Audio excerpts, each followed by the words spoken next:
Hola. Antes de comenzar con esta historia, me gustaría pedirte un pequeño favor. Si disfrutas este contenido, deja tu me gusta y suscríbete al canal. Tu apoyo me ayuda a seguir trayendo más historias como esta. Novela. Hermana, en esta vida yo soy la reina. Episodio 520, una amenaza repentina. La princesa no esperaba que el gran duque le dijera algo tan empalagoso como por supuesto que compartiremos la misma habitación. El César que Julia Helena conocía era un hombre taciturno y de pocas palabras. Si la princesa se enterara de cómo el antiguo César derretía a las mujeres con su lengua, se volvería loca de la injusticia. Julia Helena, que no conocía la verdadera naturaleza de César, simplemente se preguntaba si este silencioso gran duque del norte tomaría la habitación más grande y más interior, el dormitorio principal. Esa habitación no estaba sola. El dormitorio principal era simétrico a la segunda habitación más grande. Estas dos grandes habitaciones estaban conectadas por un pasillo. En el pasillo había un baño con una enorme bañera en el centro y un vestidor tan grande como la casa de una persona común. Si el gran duque César elegía la habitación más grande, Julia Helena tenía la intención de elegir la segunda habitación más grande sin dudarlo.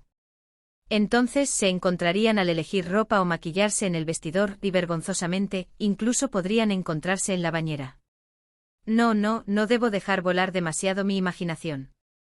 Encontrarse con copas de vino en una bañera con pétalos de rosa flotando románticamente era una imaginación demasiado adelantada. Ella también lo sabía. Pero, ¿no sería razonable esperar un encuentro casual en el vestidor? También sería apropiado tener una conversación natural sobre el atuendo que usaría para el baile de Año Nuevo que se celebraría en unos días. Y también tenía la esperanza de que él, siendo amable y caballeroso, le cediera la habitación más grande y tomara la segunda. Era una pequeña fantasía que Julia Helena no abandonó hasta el final. Una habitación. César, que había estado en silencio todo el tiempo, finalmente abrió la boca, por primera vez desde que se quedó a solas con Julia Helena hoy. A diferencia de su apariencia tranquila y de pocas palabras, escudriñó el interior del edificio con todas sus fuerzas. Si se pudiera medir la velocidad a la que los ojos de César se movían ahora, sería una velocidad que haría que cualquier rickshaw se quedara atrás. Todas las habitaciones interiores están descartadas.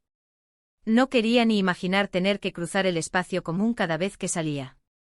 Era obvio que cada vez que saliera, se vería como un ladrón, mirando a su alrededor por miedo a ser atrapado por la princesa, yendo y viniendo solo al amparo de la noche. Yo, usando el método de eliminación con ese criterio, solo quedaba una habitación. Tomaré esa habitación. Lo que César eligió fue la habitación de la puerta más cercana a la salida. Era la más pequeña, la ventana no era de tamaño completo sino una pequeña de la mitad, y no tenía balcón. En muchos sentidos, era una habitación que no se ajustaba en absoluto a la dignidad del gran duque.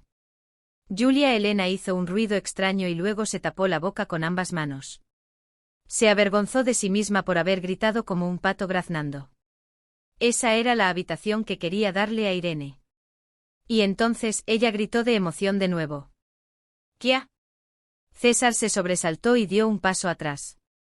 No podía entender por qué esta mujer estaba haciendo esto.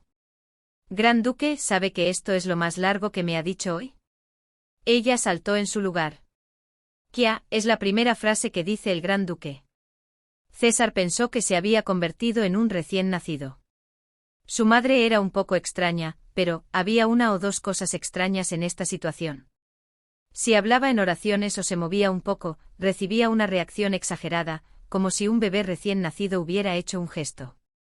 Seguramente habría alguien que disfrutaría de esto en algún lugar, pero César no era uno de ellos.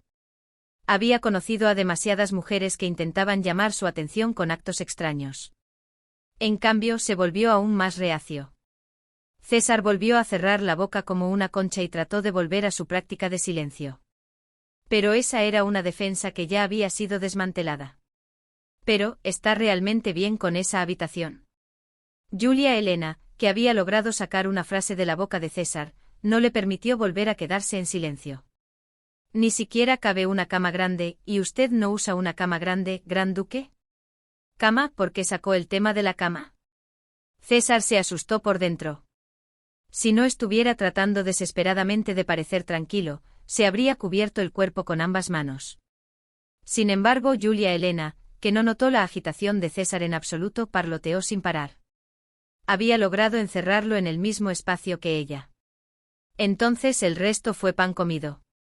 Dicen que uno se deprime si no entra la luz. Esa habitación es la que tiene peor iluminación de todas las habitaciones de esta casa. ¿Gran Duque está deprimido últimamente? Sí, estaba deprimido, pero la mitad de esa depresión, un poco menos, era por ti, por ti. César, que no pudo decirlo tal cual, se golpeó el pecho con la mano izquierda sin darse cuenta. Parece que le ha dado un ataque de nervios. ¡Qué pena! Julia Elena se cubrió la boca con ambas manos. Vamos, ¿me da la mano? Dicen que si la piel y la piel se tocan, el estado de ánimo deprimido mejora mucho. César se golpeó el pecho una vez más, preferiría enterrar su cara en la melena del caballo negro Leopoldo antes que tomar la mano de esa mujer. Sin embargo, Julia Elena parecía dispuesta a seguir parloteando sola hasta la medianoche si no obtenía una respuesta. No, parloteando no era el problema. Parecía que iba a agarrarle la mano. Al final, César se rindió y abrió la boca. Esa habitación es perfecta para mi gusto. Los ojos de Julia Elena se abrieron de par en par. Se quedó inmóvil por un momento. Había lanzado tantos temas que no podía discernir que le gustaba a César. Espera un momento. Oh, ¿le gusta eso? César, con la cara roja, la detuvo apresuradamente. ¿Qué demonios está imaginando? En toda su vida, nunca había conocido a una mujer así. Julia Elena parpadeó con sus ojos redondos. ¿No estaba diciendo que le gustaban las cosas oscuras y estrechas? César suspiró aliviado de que no estuviera diciendo que iba a saltar sobre él en la cama. Era cierto que le gustaban los espacios oscuros y estrechos. Desde pequeño, para escapar de Rubina, que lo golpeaba sin piedad si se equivocaba al memorizar una palabra en latín, el interior de los armarios, que siempre había en cada una de las numerosas habitaciones del palacio, era el lugar óptimo. Al entrar en un espacio oscuro y ajustado y oler el aroma de las fibras que no habían sido lavadas en mucho tiempo, sin el olor corporal humano, se sentía tranquilo. Sin embargo, esta era una historia que no podía ni necesitaba contarle a Julia Elena. Julia Elena, sin inmutarse, volvió a preguntar. «Le gustan las cosas estrechas y oscuras, ¿verdad?» César no se molestó en responder, y la princesa decidió tomar su falta de respuesta como una afirmación. He aprendido un poco más sobre este hombre. Le gustan las cosas oscuras y estrechas. Entonces vamos a explorar cuevas más tarde. La princesa exclamó emocionada. El rubor en su rostro y sus ojos brillantes eran adorables para cualquiera que los viera. Pensé que tendría que ir a encargar un vestido nuevo porque habrá un baile de Año Nuevo, pero si al gran duque le gustan las cuevas, no me importa ir a ver la playa primero. La cabeza de César le dolía. Los lindos gritos de Julia Elena le sonaban puramente a ruido. Mira, lo que me gusta es simplemente un espacio interior estrecho. Como detrás de las cortinas o entre los muebles, no me interesan las cuevas frías, malolientes y goteantes. Sin embargo, el instinto de César le advirtió. En el momento en que dijera esas palabras, una montaña de otras opciones de citas ineludibles lo asaltaría como un tsunami. A ese tipo de persona no se le debe dar ninguna información. Tiene una gran capacidad de ejecución, y en el momento en que se entera de algo, se lanza directamente sin mirar a izquierda o derecha, como un caballo con los ojos vendados. En el momento en que dijera que le gustaban las cortinas, seguramente le caerían misiones como ir a ver 100 cortinas o peregrinar a un museo de cortinas sin un respiro. De hecho, ella no dejó de sugerir citas en cuevas solo con la palabra clave oscuro. Su parloteo, como el canto de un pájaro, no tenía fin. El duque de Taranto dice que hay muchísimas cuevas naturales a lo largo de la costa sur. Algunos de ellos fueron utilizados como monasterios temporales por monjes en el pasado, y tienen esculturas en su interior, lo que los convierte en un lugar romántico para citas. ¿Cuándo diablos, Bianca, tuvo tantas conversaciones con ella? La irritación lo invadió. César quería beber 10 copas de grappa de un trago y quedarse dormido. Pero si lo hacía, esa mujer probablemente se abalanzaría sobre él. Necesitaba alguna herramienta para protegerse. César empezó a considerar si podía poner un candado en la puerta de la casa del marqués Guattieri a su antojo. También tenía un taller en Taranto al que iba ocasionalmente. Si recuperaba el candado al irse, quedaría un agujero en la puerta de madera, y si Guattieri lo pasaba por alto, estaría bien, pero ¿y si se lo decía a Rubina? ¿Acaso el marqués me molestaría por una puerta? Pero considerando el temperamento de Rubina, ella habría ordenado que se enteraran de cada movimiento de su hijo. Todo. Madre. En serio. Tú como persona eres. Para que una persona piense y actúe normalmente, no debe sentir amenazada su comida, ropa y vivienda. Pero ahora mismo, su espacio vital no era nada seguro. De nuevo, la ira se apoderó de él hacia Rubina. Quiero volver a Villa Sorotone. Allí quería subir a su familiar dormitorio, cerrar la puerta y quedarse dormido solo. Por una vez César pudo admitir que envidiaba a Alfonso. La sucesión al trono y todo lo demás no importaba en este momento.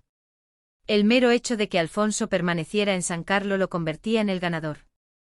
Mientras un hombre anhelaba la capital, otro se sobresaltó por un problema que apareció en la capital. El hombre sobresaltado era Su Majestad el Rey León III, la persona más importante del reino etrusco. ¿Qué este es el esteticista del que me hablaste en ese momento?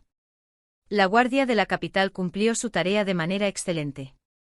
Encontrar a un extranjero que, a diferencia de los fieles de la Iglesia, no estaba registrado en el gran santuario local recorriendo todo Campo de Especia, era prácticamente imposible.